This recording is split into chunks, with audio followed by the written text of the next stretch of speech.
All right, let's talk about something every single one of us has dealt with. The dreaded, stubbornly clogged kitchen sink. It's one of those things that can just ruin your day. So today, we're going to dive right in and figure out what's really going on down that drain. Oh, you know the feeling. You're washing dishes and suddenly the water just stops. It stops going down, your whole kitchen routine grinds to a halt, and you're left staring at this murky, unappetizing pool of water. It is so frustrating, right? And it always seems to happen at the worst possible time. But the real question is, why does it keep happening? To solve this little mystery, we've got to play detective. Seriously. The first step is to figure out what, or who, the culprits are that are ganging up to block your pipes. And believe me, there are a few very usual suspects. Now here's what's so interesting. Think about how these things work together. That baking grease or cooking oil, it goes down your drain as a warm liquid, no problem. But once it hits those cold pipes, it solidifies. It becomes the sticky, greasy trap. And then all the other stuff, coffee grounds, bits of rice or pasta, those stringy vegetable peels, they just get caught in that trap, building up layer by layer until you've got a solid blockage. But you know, it's not always about what you just wash down the sink. Sometimes there are sneakier things at play. Soap scum can build up with minerals from hard water, creating this gross, slimy film that slowly but surely chokes the life out of your drain. And sometimes, hey, the problem is just the plumbing itself. Old pipes that are corroded or too narrow, or even a blocked vent pipe somewhere up on your roof. All of these can lead to slow drainage and those clogs that just keep coming back. Okay, enough about the problem. Let's get to the good stuff, the solutions.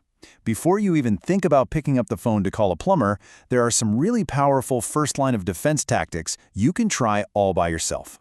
Let's break this down into a simple 3-step attack plan. First things first, get all that standing water out of the sink. Ladle it out, sponge it out, whatever works. Next, grab a sink plunger and make sure it's one for sinks, not for toilets, they're different, and give it several good plunges.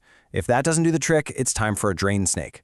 A simple, inexpensive snake can often reach down past the U-bend and physically break up or pull out whatever's causing the blockage.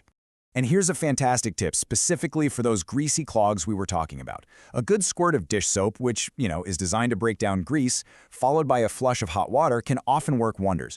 But, and please listen to this part, it's super important, if you have PVC pipes, do not use boiling water. It can actually soften and damage the pipes. Hot water from your tap is perfectly fine and much safer.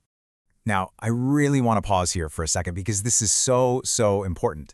I know how tempting it is to reach for that bottle of chemical drain cleaner, but please resist the urge. Those chemicals are incredibly harsh. They can eat away at your pipes, they can wreak havoc on septic systems, and honestly, they pose a real safety risk if they splash back on you.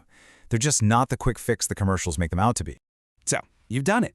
You cleared the clog. That's awesome.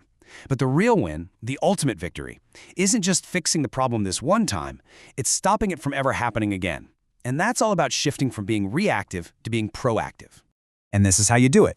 These simple daily habits are your absolute best defense. A mesh strainer in your sink drain? That's your new best friend. It catches everything. And from now on, all grease goes into an old can or jar and into the trash. And here's a pro tip for anyone with a garbage disposal. Always run cold water, not hot, when you use it. Why? Because cold water keeps any grease solid, so the disposal blades can chop it up and flush it away. Hot water just melts it, letting it float down the pipe, where it'll cool off and solidify later. If you want to do some regular maintenance, think about using an enzyme-based cleaner every once in a while. Unlike those nasty chemical products, these use natural, living enzymes to literally, to eat the organic gunk and buildup in your pipes. It's like probiotics for your plumbing. It's a much safer, non-corrosive way to keep things flowing nice and smooth.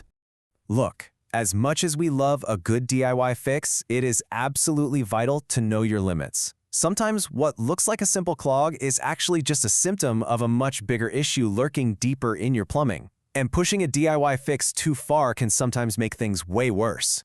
Think of this chart as your guide. If you've got one sink that's draining a little slow, yeah, you can probably handle that.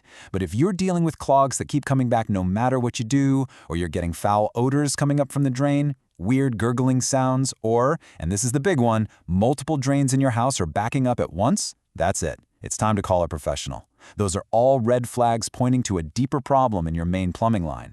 So really, when you boil it all down, conquering your kitchen sink comes down to just 3 things. It's about knowing why it clogs in the first place, knowing how to safely clear it yourself with the right tools, and, crucially, recognizing when the problem is out of your hands and it's time to call for backup. And that leaves us with one final thought to chew on. Clearing the clog is great, but it's a temporary fix. Changing your habits, that's the permanent solution. So take a look at your daily routine. What's one small change you can make today to make sure that sinking feeling doesn't come back tomorrow?